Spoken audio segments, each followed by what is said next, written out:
할렐루야. 네, 참으로 반갑습니다. 오늘 말씀의 제목은 그리스도의 장성한 분량이 충만한 때까지라는 제목으로 하나님의 은혜의 말씀을 함께 나누도록 하겠습니다. 이 제목은 몇 절에서 나왔는지 아십니까? 오늘 본문에 보면 13절 하반부에 보면 그리스도의 장성한 분량이 충만한 때까지 이르리니라는 구절이 있죠.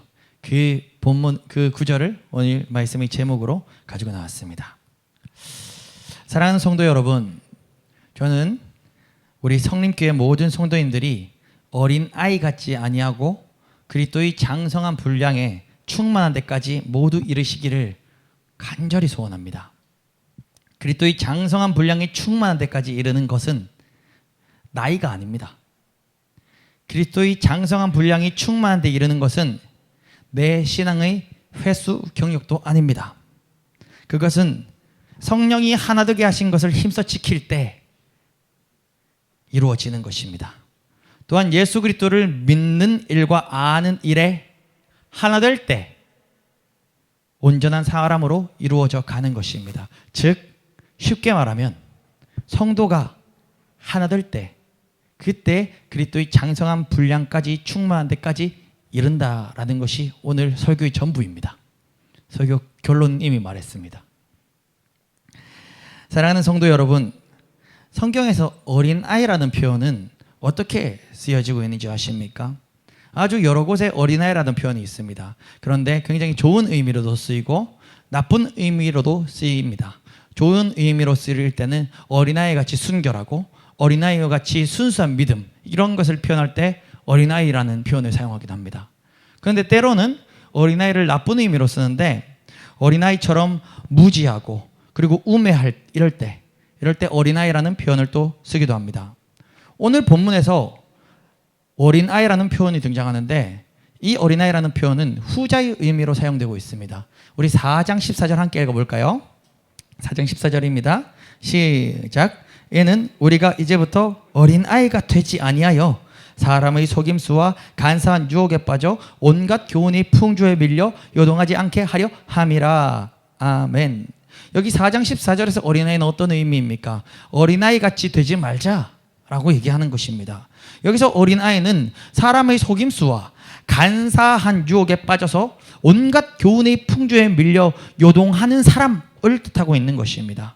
쉽게 말하면 열심히 교회는 다니는데, 성도예요, 성도. 교회는 다니는데 여전히 세상 유행 쫓아가고 여전히 세상 가치관 쫓아가고 여전히 세상 논리에 이리저리 이끌려 다니는 것, 그런 교인을 지금 말하고 있는 것입니다. 또 주변에 공중권세 잡은 자 마귀가 주변 사람들을 통하여 막 속이는데, 나를 그 속임수와 유혹으로 막 마귀가 나를 꼬실 때, 그 사람이 나를 꼬시는 게 아니라 그 사람을 통제하는 마귀가 나를 꼬실 때 내가 저 사람의 말에 의해 이리저리 흔들리는 것, 그것이 바로 어린아이 같은 것이죠. 좀 더 한번 쉽게 설명해 보겠습니다. 교회 안에도 얼마나 많은 다툼들이 있습니까? 또 얼마나 많은 시기와 질투가 있습니까? 또 얼마나 많은 미움과 원망이 있습니까? 또 얼마나 많은 오해와 섭섭함이 있습니까? 교회 안에서 누군가와 하나 되지 못하고 다투는 것, 결국은 그 사람하고 내가 다툰 게 아닙니다. 그 사람과 나의 간극을 공격하는 원수 마귀의 간사한 유혹에 빠진 것입니다.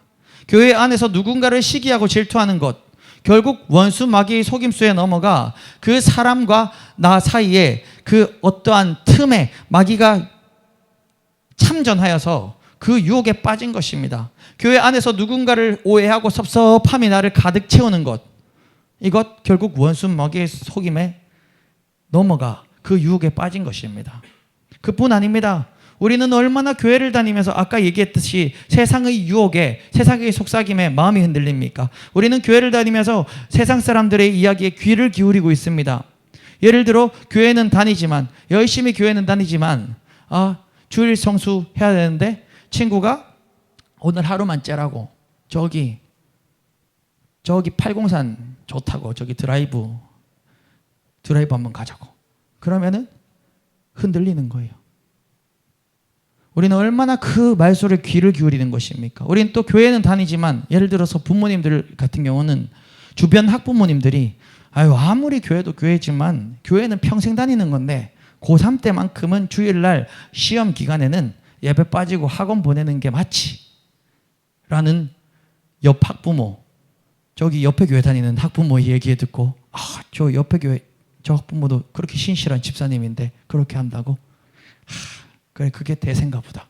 흔들리는 것, 그것입니다. 그것이 바로 그 말소리에 귀를 기울여서 내 아이를 학원에 보내는 것, 결국 마귀가 주관하는 세상 교훈의 풍조에 밀려 요동하는 것입니다. 교회를 내가 다니지만 직장에 나가서 오늘날 회식이 있어서 회식을 갔는데 이 부장님이 저한테 아이고 오대리 나도 교회 장로야. 나도 교회 장로인데 그래도 이렇게 회식 자리에서 분위기 깨지 말고 맥주 한 잔 정도는 괜찮아. 성경에 취하지 말라고 그랬지 마시지 말라고 했냐고. 예수님도 포도주 얼마나 잘 마셨는데 나도 장로라니까. 이때 오대리가 어떻게 되죠? 그런가 보다 하고 그러면 안 취하면 괜찮겠죠 부장님 하고 한 잔 받아서 꼴깍 하는 곳. 마귀에게 귀를 기울여 그래도 될까 하고 회식 자리에서 분위기 상 술 몇 잔 마시는 것, 결국 마귀가 주관하는 세상 교훈의 풍조에 밀려 요동하는 것입니다. 이러한 모든 것들이 어떤 것이라고요? 바로 어린아이와 같은 신앙이라는 것이죠. 우리는 어린아이 같지 않아야 합니다. 하나님은 결국 어린아이 같은 신앙인을 결국은 그리스도의 장성한 분량에 이르기까지 키워내실 것이고, 그 키워내시는 훈련은 굉장히 힘들어요. 그거 연단이에요. 그거 쉽지 않아요. 그래서 내가 만약 계속 어린아이의 신앙에 머물러 있다면 어떻게 되냐면, 나는 천국은 가겠죠. 예수 믿으니까. 근데 이 땅에서 그 연단이, 이 땅에서의 그 훈련이 만만치가 않은 거예요. 그래서 죽어서 천국 갈지는 모르겠지만 이 땅에서는 복을 누리기보다는 계속 안 되고, 교회는 다니는데 안 되고, 교회는 다니는데 뭔가 자꾸 사업이 망하고, 교회는 다니는데 여기저기 병들고. 왜 그런 것일까요? 바로 그 지점인 것이죠. 아싸리 에라이 모르겠다. 나는 죽고 부활했다고 예수의 그리스도의 장성한 분량까지 이르자 하고 나가버리면 마귀가 건들지 못해요. 그 사람은 야 쟤는 건들면 건들수록 믿음 뜨거워진다. 근데 그런가 보다 하고 어린아이 같으면은 마귀가 야 저는 저 어린아이 같은 애 몇 대 더 때리면 쓰러질 거, 안 쓰러지네. 돌팔매질 한 대 더 하면 쓰러지겠다. 안 쓰러지네. 계속 때리는 거예요. 그것이 바로 오늘 굉장한 비밀을 알려드리는 건데, 신앙인이 이 땅에서도 복을 누리고 못 누리고의 차이. 교회는 같이 다니는데 어떤 그리스도인은 복을 누리고 어떤 그리스도인은 복을 누리지 못하고, 그 차이가 여기서 나오는 것이 아닌가 이렇게 볼 수 있는 것이죠. 오늘 본론으로 들어가 보겠습니다. 그렇다면 첫 번째로 우리는 어떻게 그리스도인의 장성한 분량에 어떻게 이를 수 있을까? 우리는 도대체 어떻게 해야 이룰 수 있을까? 먼저 2절과 3절 함께 읽어보겠습니다.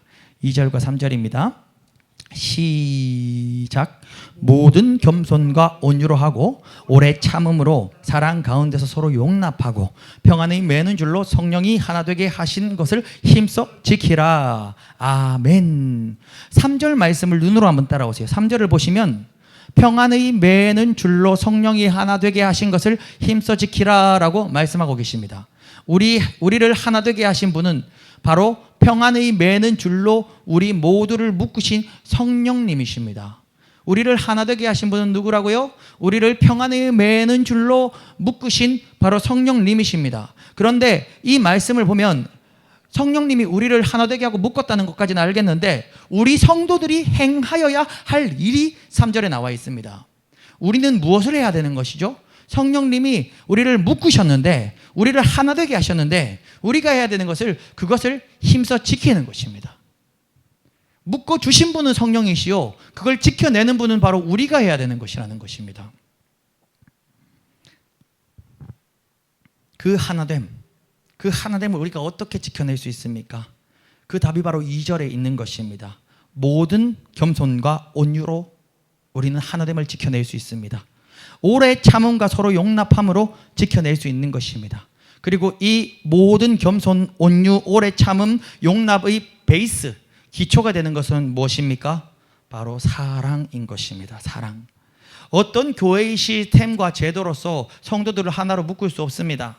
성림교회가 정말로 저 뛰어난 어느 서울에 있는 잘 나가는 교회의 그 구역 시스템을 도입해서 성도들을 하나로 묶어보려 한들 묶어지지 않는 것이죠. 성림교회가 어떤 서울에 저기 훌륭한 제자 훈련하는 교회의 시스템을 도입해가지고 우리 성도들을 하나로 한번 묶어보려 한들 그 시스템과 제도로 묶을 수 있는 게 아니라는 것이죠. 성림교회가 어떤 10부장, 100부장, 1000부장 시스템을 도입해가지고 이런 시스템 어디 있는지 몰라요. 저는 나중에 그 성경에 있으니까 우리 성림교회는 10부장, 100부장, 1000부장 이렇게 세워나갈 겁니다. 그런데 그 시스템이 성림교회를 세워나가는 것이 아니라는 것이에요. 무엇이요? 시스템으로 되는 게 아닙니다. 100부장 김 집사님, 그 집사님 구역에 누구 요즘에 2주 안 보이던데 어떻게 됐습니까? 왜 안 보입니까? 아이고, 예, 목사님 한번 연락해 보겠습니다 해가지고 한 2주 빠지면은 타타닥 전화 가게 시스템을 만든다 해도 되는 게 아니라고요. 우리는 무엇으로 묶일 수 있습니까? 맞습니다. 성령이 평안의 매는 줄로 우리를 묶어주셔야 우리가 하나 될 수 있는 것입니다. 그리고 우리가 하나 되는 것은 시스템이 아니라 사랑, 그 사랑의 근원이 있어야만 우리는 어떤 시스템이 없어도 하나 될 수 있는 것이고, 시스템은 그저 도울 뿐인 것이죠. 우리 진짜 하나로 묶는 것은 바로 사랑인 것입니다. 예수님께 평생 갚아도 다 갚지 못할 10,000달란트를 탕감받은 내가, 죽어 지옥 가는 게 마땅한 나 오반석, 그런데 그 예수님께 평생 갚아도 다 못 갚을 10,000달란트를 탕감받은 내가, 나를 오늘 저기 섭섭하게 한 저기 김팔복 씨가 저 있거든요. 그 김팔복 씨가 내 돈 10,000원을 안 갚았어요. 얼마나 섭섭한지. 저 김팔복 씨 2번 다시 안 봐야 되겠다. 근데 내가 그 김팔복 씨의 100데나리온을 용서하지 못하겠습니까? 10,000달란트를 탕감받은 내가 김팔복 씨, 나에게 100데나리온을 빚진 그 김팔복 씨를 내가 용서하지 못하겠냔 말이죠. 그것이 바로 우리를 하나로 묶어주는 근원, 바로 사랑인 것입니다. 예수의 사랑을 듬뿍 경험한 자는 예수의 사랑이 흘러나오기 마련입니다. 그리고 그 예수의 사랑이 우리 한 사람 한 사람을 예수 그리스도의 한 몸으로 묶어낼 것입니다. 또 13절을 우리 함께 읽어볼까요? 13절입니다. 4장 13절 시작. 우리가 다 하나님의 아들을 믿는 것과 아는 일에 하나가 되어 온전한 사람을 이루어 그리스도의 장성한 분량이 충만한 데까지 이르리니. 아멘. 어떻게 할 때 그리스도의 장성한 분량에 충만한 데까지 이를 수 있다라고 지금 13절에서 말씀하고 있습니까? 하나님의 아들을 믿는 것과 아는 일에 하나가 되어 온전한 사람을 이루어라고 말씀하십니다. 즉 하나님의 아들, 즉 예수님을 믿는 것과 예수님을 아는 일에 하나가 되어라고 말하는 것입니다. 근데 예수를 믿고 예수를 알면 우리가 그리스도의 장성한 분량까지 이른다라고만 하지 않고 그 뒤에 무슨 단어가 있습니까? 하나가 되어. 예수를 믿고 예수를 아는 일에 혼자가 아니요 어떻게 해요? 하나가 되어 그때에 그리스도의 장성한 분량에 이른다는 것이죠. 혼자 예수 믿는 것이 아니라 하나 될 때라고 분명히 성경에서 말씀하고 계십니다. 그때 온전한 사람을 이루어 그리스도의 장성한 분량이 충만한 데까지 이른다는 것입니다. 한국 사회도 이 한국의 이 시대도 흐름에 흐를수록 더욱더 개인주의적으로 변하고 있습니다. 교회의 모습도 그러합니다. 그래서 이제는 혼자 예수 믿는 경우가 너무나도 많습니다. 그런데 우리는 혼자서 성장을 이룰 수는 없습니다. 혼자서는 어린아이의 상태에 머물러 있을 수밖에 없는 것입니다. 우리는 하나 될 때 그리스도의 장성한 분량이 충만 데까지 이르는 것입니다. 누가복음 15장의 말씀 기억나십니까? 돌아온 탕자 비유인 것입니다. 그 돌아온 탕자 비유 속에서 첫째 형은 늘 아버지와 함께 있었습니다. 늘 아버지 집에서 머물렀습니다. 그리고 아버지의 집은 천국이라고 비유할 수 있는 것입니다. 그리고 오늘 이 설교를 위해서는 제가 교회라고 비유해도 좋을 것 같습니다. 그런데 늘 아버지의 집, 즉 교회에 거하였던 첫째 형은 그 마음이 하나 되지 못했습니다. 몸은 교회에 있는데, 몸은 아버지의 집에 있는데 형제 자매와 그리고 아버지와 마음이 하나 되지 못했습니다. 자신의 형제를 질투하고 시기하고 미워했습니다. 첫째 아들은 둘째 동생을 미워했습니다. 그리고 그 첫째 아들은 자신의 아버지를 오해하였고 그리고 자신의 아버지를 거절하였습니다. 결국 늘 교회에 거하였던 첫째 아들은 하나 되지 못한 채 둘째 아들이 집으로 돌아왔을 때 내가 여러 해 아버지를 섬겨 명을 어김이 없었거늘 아버지는 나와 내 친구들을 위하여는 염소 새끼 한 마리라도 잡아준 적이 있더이까. 아버지 재산을 저 창녀들과 함께 탕진하고 온 당신의 둘째 아들을 위하여는 살찐 송아지를 잡으셨나이다 라고 소리치며 첫째 아들은 결국 아버지의 집으로 돌아오지 않고 집 밖을 뛰쳐나가 버렸습니다. 아까 근데 그 아버지의 집은 비유였는데 어디라고 그랬죠? 바로 천국인 것입니다. 그렇게 허랑방탕하게 세상을 떠돌던 둘째 아들은 회개하고 돌아왔을 때 천국에 입성하였는데 그렇게 평생을 교회에서 자랐고 도덕적으로 윤리적으로 뛰어나다고 불렸던 첫째 아들은 마지막 순간 그 집을 튀어나가 집으로 돌아오지 않고 쉽게 말하면 지옥에 떨어졌다라는 것입니다. 이 말씀이 우리에게 깨닫게 해주는 것이 무엇입니까? 내가 교회에 다니면서 첫째 아들처럼 하나 되지 못하면 그저 어린아이의 상태에 계속 머물러 있으면 그냥 어린아이의 상태에 머물러 있다가 나중에 마지막 순간에 그래도 천국은 가겠지 이게 아니에요. 어린아이가 혼자 동떨어져 있으면 밤낮 원수 마귀는 두루 다니며 우는 사자가 삼킬 자를 찾고 있는 것처럼 홀로 벌판에 떨어져 있는 어린아이를 삼키려 들 것입니다. 더욱더 격렬한 공격을 당할 수밖에 없을 것입니다. 고로 우리는 하나님의 아들을 믿는 것과 그 하나님의 아들 예수 그리스도를 아는 일에 어떻게 해요? 하나가 되어 온전한 사람을 이루어 그리스도의 장성한 분량이 충만한 데까지 함께 자라나야 하는 것입니다. 두 번째, 하나됨을 이루어갈 때 또한 각 사람의 은사를 우리는 인정해야 되는 것입니다. 오늘 에베소서 말씀에 연합과 하나됨을 계속 강조하고 있는데 그러면서 7절부터는 또 각 사람의 다름에 대해서 이야기하고 있는 것입니다. 우리가 하나됨을 이루어갈 때 바로 주의해야 할 점이 있습니다. 우리 모든 사람은 각자 성격과 기질과 특성이 모두 다르다는 것입니다. 우리 MBTI는 모두 달라요. 하나님은 우리를 붕어빵 틀에 넣어서 구워 만들지 않았습니다. 그 말인즉 우리를 복사해서 똑같이 만들지 않았다는 것입니다. 그래서 우리 모두는 각 사람마다 그리스도의 선물의 분량대로 은혜를 받았습니다. 7절의 말씀이었습니다.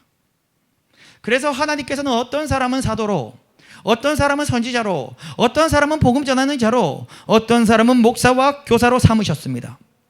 여기서 은사는 직분으로 연결되어 있습니다. 이 은사를 주신 분은 하나님께서 각 사람마다 선물의 분량대로 주신 것이니 우리는 어떤 직분이든 어떤 은사든 우리는 자랑할 필요가 없는 것입니다. 우리는 또 교만치도 말아야 하는 것입니다. 나의 잘남이 아니요 하나님이 선물로 각 사람에게 그 각 사람 따라 주신 것이기 때문입니다. 그리고 우리는 하나님이 필요에 따라 각 사람에게 선물로 주신 이 은사를 이 직분을 서로 질투하거나 시기할 필요도 없는 것입니다. 그래서 우리는 같이 하나 되면서 또 각자 다른 은사와 기질과 성품의 그 다름들을 인정하고 서로 채워주며 서로 사랑해야 하는 것입니다. 그런데 말입니다. 이 은사와 선물을 주신 목적은 무엇일까요? 하나님이 각 사람마다 다른 은사와 다른 직분을 주셨는데 이 목적은 과연 무엇일까요? 그것은 바로 12절에 그 답이 나와 있습니다. 우리 12절 함께 읽어보겠습니다. 시작. 이는 성도를 온전하게 하여 봉사의 일을 하게 하며 그리스도의 몸을 세우려 하심이라. 아멘. 그 이유는, 그 목적은 성도를 온전하게 하여서 봉사의 일을 하게 하며 그리스도의 몸을 세우려 하심입니다. 그런데 이 12절 말씀에서 이 순서를 우리는 잘 기억해야 합니다. 많은 교회에서, 특히 개척교회에서 성도가 별로 없다고 훈련되지 않은 성도를 빨리 봉사시키려고 하는 경우가 종종 있습니다. 그리고 큰 교회에서도 비슷합니다. 큰 교회에서 부목사로 사역하다 보면 일을 해야 하고 봉사를 해야 하는 곳에 인원을 동원하는 것이 가장 큰 사역입니다. 그리고 부목사는 그게 가장 스트레스 받습니다. 좋은 건 서로 한다 그러는데 저기 화장실 청소하고 이런 거는 다 안 하려 그러니까 이거를 누구를 부탁을 해서 같이 해야 되는데, 그럴 때는 사람 모집하는 게 여간이 힘든 게 아니에요. 그러면 저는 어떻게 하는지 아십니까? 고마 치 아프소 이렇게 하는데 그건 제 스타일이고요. 많은 경우 그렇게 하는 걸 봤어요. 그러니까 봉사를 하면 하나님께 복을 받는다라고 자꾸 설득을 하는 거예요. 봉사를 하면 하나님께 복을 받는다고 설득을 하는데 저는 그게 그렇게 싫었습니다. 그래서 장단컨대 이때까지 사역을 하면서, 신학을 시작하고 사역을 하면서 그 누구한테도 뭐 섬길 일이 있을 때 이거 하면 당신 복을 받는다라고 가르쳐 본 적은 한 번도 없습니다. 그렇게 얘기해 본 적은 없습니다. 할 사람이 없으면 저는 제가 하고 말았지 정말로 남한테 두 번 부탁 안 합니다. 할 사람이 없으면 목사님한테, 목사님 사람들 은혜 못 받아가지고 할 사람이 없습니다 이렇게 얘기하지. 저는 우리가 성도님들 은혜를 끼쳐야 됩니다 하고 일 줄읍시다, 일하지 말고 기도합시다 이렇게 얘기하고 말지, 굳이 성도들 이렇게 뭐 꼬드겨가지고 일 시키는 거 제일 싫어합니다. 왜냐하면 제 신앙 양심이 허락하지 않습니다. 그래서 제가 예전에 스승 목사님 교회에 있을 때 참 은혜로웠던 장면 중에 하나는, 교회 작아요. 작은 100명 미만의 교회인데도 거기는 부교육자가 많아요. 부교육자가 한 7명 돼요. 100명, 성도가 100명밖에 안 되는데 부교육자가 한 7명이 돼요. 그러니까 성도가 일을 할 게 있겠습니까? 없겠습니까? 하나도 없어요. 근데 정말로 목사님이 성도님한테 임무를 줄 때는 그 사람 복 받으라고 주는 거예요. 정말로. 그러니까 제가 그런 걸 봤다니까요. 어떤 성도가, 그 권사님 한 분 계세요. 이렇게 펄짝펄짝 뛰는 아주 건강한 권사님 계신데 그렇게 교회 일하고 싶어서 막 안달인데 목사님이 허락을 안 해줘요. 늘 어느 교회 가든 주방에서 막 이렇게 다 이거 해라 저거 해라 막 이렇게 하면서 막 리더를 했던 권사님인데, 그 교회 와서는 리더하고 좀 뭐 했다가는 바로 혼나요. 일을 안 시켜주는 거예요. 근데 그 권사님이 나중에 한 2년 정도 하루에 막 5시간 6시간씩 교회에서 기도하다가 2년 정도 지나니까 목사님이 이제 주방 보조로 들어가세요 라고 허락을 해줬단 말이죠. 권사님이 얼마나 좋아가지고 행복해가지고 야 그렇게 기뻐하는지. 그리고 그 교회 계단 청소 누가 했는지 아십니까? 계단 청소는 오반석 전도사가 2년 동안 담당해서 했습니다. 그 4층까지 있거든요. 예, 토요일 날 가면 이제 교회 청소한 날이에요. 예, 토요일 날 누가 하냐고요? 성도 한 명 안 옵니다. 부교역자들 한 7명 와가지고 주방 일할 사람 주방, 청소할 사람 청소 다 나눠서 하는 거예요. 오 전도사가 2년 거의 2년 가까이 계단 청소를 매일매일 했어요. 그러다가 이렇게 나중에 그 교회 남자 집사님 중에 어떤 집사님이 또 기도 제목이 좀 있는 그런 집사님이 있었어요. 그때 목사님이 일부러 목사님 이제 그 계단 청소 그 누구 집사한테 좀 맡겨라고 얘기를 하셨어요. 그 집사가 그 직업 군인이었거든요. 그러니까 이게 출퇴근이 교대 근무니까 토요일 또 어떤 날은 가야 되고 주일 또 어떤 날은 가야 되는 그런 그 직업이에요 이게. 근데 그 계단 청소하는 거를 이거 얼마나 열심히 하는지 저 감동을 했다니까. 만약에 토요일 날 낮에 출근해야 새벽에 와가지고 쓸어놓고 가요. 쓸고 닦고 놓고. 왜 그렇게 하는지 아십니까? 하루 토요일에 출근 못하면 원래 제가 했는데 제가 하면 되잖아요. 뺏길까봐. 그거 뺏길까봐. 그런 거를 저는 보다가 이렇게 큰 교회 가가지고 그 사역을 하는데 뭐 서로 막 뭐 다 안 하려 그러는 거예요. 야, 너무 사실은 놀랐어요. 야, 너무 놀랐어요. 그래서 저는 마음을 먹었죠. 나중에 개척하면 교회를 전 자동 시스템으로 만들어서 성도 일할 거 아무것도 없게 만들어가지고 정말로 이제 은혜 받을 이제 이게 뭔가를 시키면 이게 정말로 오히려 그게 정말 감사한 거라고 느낄 때, 그러면 일이 되면 이거 왜 신앙생활 합니까? 이게 하루 이틀 하다 말 것도 아니고. 예, 일이 되면 안 돼요. 일이 되면 안 돼요. 그래서 제가 좀 이게 생수의 강 기도원에서 또 이제 찬양 인도를 하면서 장기철 목사님이 간증을 이렇게 들었는데 되게 인상 깊은 간증이 하나 있어요. 제가 굉장히 존경하는 목사님인데, 장기철 목사님이 본인이 개척해서 이제 용인의 열방교회라는 것을 멋지게 세워가지고 거기 성도도 많고 거기는 본인 개척해서 이렇게 잘 하고 목회를 하고 계신데, 거기는 용인이다 보니까 거기 삼성맨들도 많고 사람들 좀 집값이 좀 비싼 동네예요. 비싼 동네. 예. 그러니까 뭐 쉽게 말하면 사람들 수준이 좀 높더라고요. 이렇게 보니까 제 들어보니까 그렇더라고요. 근데 그러면 얼마나 또 뻣뻣할 수 있습니까, 사람들이. 그런데 제가 거기서 딱 되게 은혜 받은 한 분이 계신데, 그 목사님 교회가 이제 한 뭐 20년 됐나 그러거든요. 근데 10년 전부터 그 교회는 커요. 교회가 한 5층 돼요. 근데 청소 직원을 안 쓴대요. 근데 얘기를 들어보니까 한 10년 전부터 그 교회에 그 용인에서 철도 기관 운전하는 그 공기업에 다니시는 그 성도님이 한 분 계시대요. 근데 그분이 그렇게 은혜를 받고 목사님한테 찾아왔대요. 목사님, 내가 교회 어느 곳은 내가 청소를 할 수 있게 좀 해달라고 이렇게 부탁을 하셨대요. 그래가지고 목사님, 네 그러세요 했는데 10년 동안 거기도 또 3교대인가 뭐 그러더라고요. 철도 운전이니까 이게 우리랑 출퇴근이 다르더라고요. 근데 어떤 날은 새벽 한 5시, 6시요. 어떤 날은 뭐 퇴근하고 막 뭐 오후 2시에 오기도 하고, 어떤 날은 저녁 8시에 오기도 하고, 교회 와가지고 한 1시간 기도하고 자기가 맡은 부분을 꽉 충성스럽게 10년 동안 그렇게 청소하고 하셨다 하더라고요. 그래서 장기철 목사님도 사람을 칭찬하는 일을 진짜 시크하게 생기시잖아요. 이렇게 딱 이렇게 생겼잖아요. 시크하게. 사람 띄우고 사람 칭찬 안 하거든요. 근데 목사님이 얘기하시더라고요. 그 개척하고 이래로 처음으로 그분한테는 교회에서 표창장을 하나 만들어 드렸다고. 그 사람이 처음이라고. 그 사람이 근데 아무도 모르게 하고 싶다고 해서 다른 성도들 모른대요. 뭐 이제 계속 교회 평일날 오는 사람은 받겠죠. 근데 그래서 목사님이 상장 주고 싶다 해는 극구 반대하는데, 목사님이 막 화를 내가지고 쉽게 말하면 이건 좀 받으라고 해가지고 그 사람 한 사람 20년 됐는데 그 사람 한 사람은 상장을 만들어줬다 하더라고요. 네, 그 사람이 그렇게 충성스럽게 이제 10년을 넘게 그렇게 하는데 하여튼 상세하게 들었어요. 눈물 나더라고요. 진짜 눈물이 나더라고요. 근데 감사하게도 자식들이 다 잘 됐어요. 네, 자식들이 2명이 있는 것 같은데 그거 들었는데, 한 명은 어쨌든 그냥 이제 공부 그냥 좀 잘해가지고 대학교 갔다가 학교 다니다가 대학원을 의전원으로 가가지고 지금 의사가 돼가지고, 하나는 저기 무슨 전공의 하고 있다고, 지금 그때 파업할 때 출근 안 한다고 그 얘기해 주시더라고요.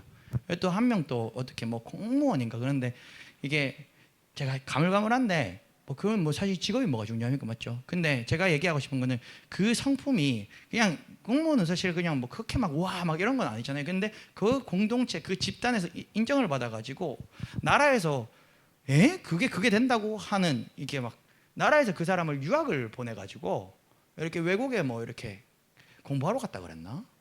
뭐 그런 일이 있나? 그러니까 어쨌든 둘 다 하나도 처음부터 의대를 들어간 게 아니라 나중에 이런 식으로 되고, 그 하나에도 이렇게 공무원인가 이렇게 됐다가, 근데 그 집단에서 그냥 우리가 일반 공무원 하면 뭐 그냥 뭐 그 공무원 유학 보내는 경우를 언제 봤습니까? 정말 간혹가다 보긴 했는데, 그런 식으로 참 뭔가 참 누가 봐도 참 복되다라는 말이 그냥 나오고 그 간증을 참 해도 되겠다라고 합당한 그 결과물이 보이더라고요. 참. 그처럼 우리는 기억해야 됩니다. 이 순서 12절의 순서를 다시 한번 눈여겨보십시오. 이는 성도를 온전하게 하여 봉사의 일을 하게 하며 그리스도의 몸을 세우려 하심이라. 아멘. 자, 우리는 여기서 잘못하고 있는 게 있습니다. 봉사부터 시키려고 그래요. 봉사부터 시키려고 그래요. 왜냐하면 일손이 부족하니까. 힘든 일은 아무도 안 하려고 그러니까 자꾸 개척교회든 아니면 큰 교회도 부교육자들이 이렇게 인원 동원해야 될 때, 인원 동원에 매일 말 제일 잘 듣는 사람 누군지 아십니까? 초신자가 뭣도 모르니까 제일 잘 나와요.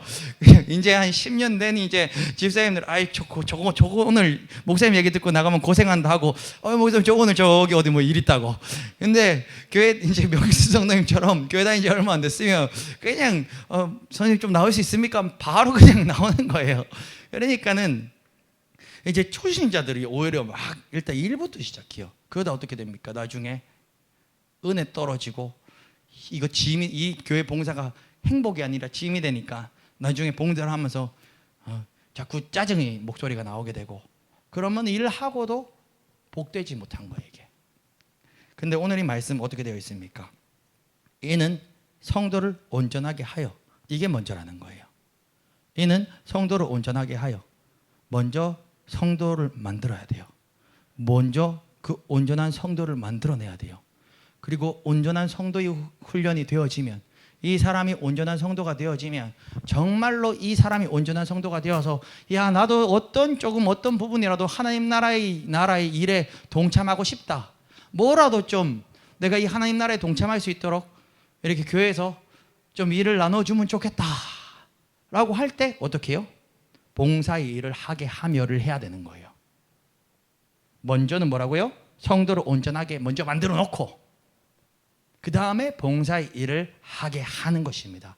그것이 뭐다고요? 그것이 바로 그리스도의 몸을 세우려 하는 일인 거예요. 그것이 바로 그리스도의 몸을 세우는 일인 것입니다.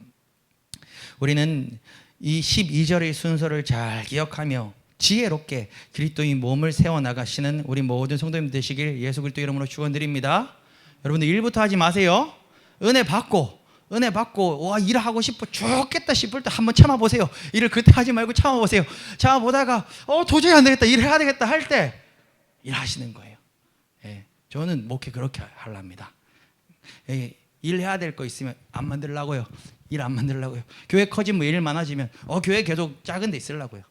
예, 그래서 막 성도님들이 일하고 싶어 죽겠어요. 막 목사님 막 이렇게 막 제발 일 좀 너무 하고 싶어요.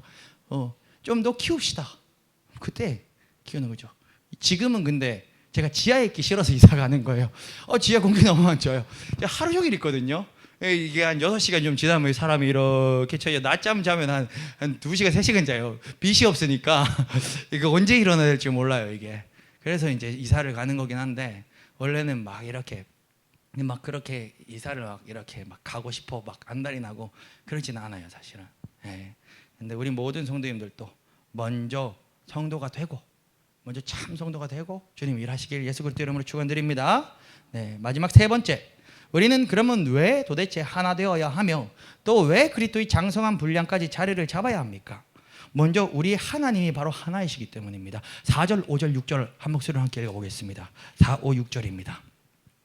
시작. 몸이 하나요 성령도 한 분이시니 이와 같이 너희가 부르심의 한 소망 안에서 부르심을 받았느니라. 주도 한 분이시요 믿음도 하나요 세례도 하나요 하나님도 한 분이시니 곧 만유의 아버지시라. 만유 위에 계시고 만유를 통일하시고 만유 가운데 계시도다. 아멘. 여기서 하나라는 단어가 7번 등장합니다. 이 4, 5, 6절에서 7번이 등장합니다. 즉 우리의 하나님이 어떤 하나님이십니까? 바로 삼위일체 하나님이시고 삼위일체 성부, 성자, 성령 한 분 하나님이십니다. 그런데 우리 성부 하나님은 우리가 하나 되게 예정하셨습니다. 그리고 성자 예수님은 우리가 하나 되게 하기 위하여 십자가를 지심으로 막힌 담을 자신의 피로 허무셨습니다. 그래서 둘로 하나 되게 하셨습니다. 그리고 마지막 성령 하나님은 무슨 일을 하셨습니까? 오늘 읽었죠? 성령의 평안의 매는 줄로 우리를 하나 되게 하셨습니다. 즉 성부, 성자, 성령의 뜻이 바로 우리가 하나 되는 것입니다. 고로 우리는 하나됨을 힘써 지켜야 하는 것입니다. 다음으로 또 우리는 왜 하나 되며 또 그리스도의 장성한 분량까지 자라가야 하는 것입니까? 바로 예수 그리스도께서 교회의 머리이시기 때문입니다. 15절과 16절 함께 읽어보겠습니다. 시작.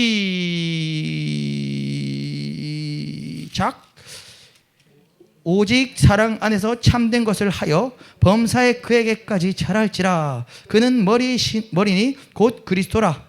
그에게서 온 몸이 각 마디를 통하여 도움을 받음으로 연결되고 결합되어 각 지체의 분량대로 역사하여 그 몸을 자라게 하며 사랑 안에서 스스로 세우느니라. 아멘.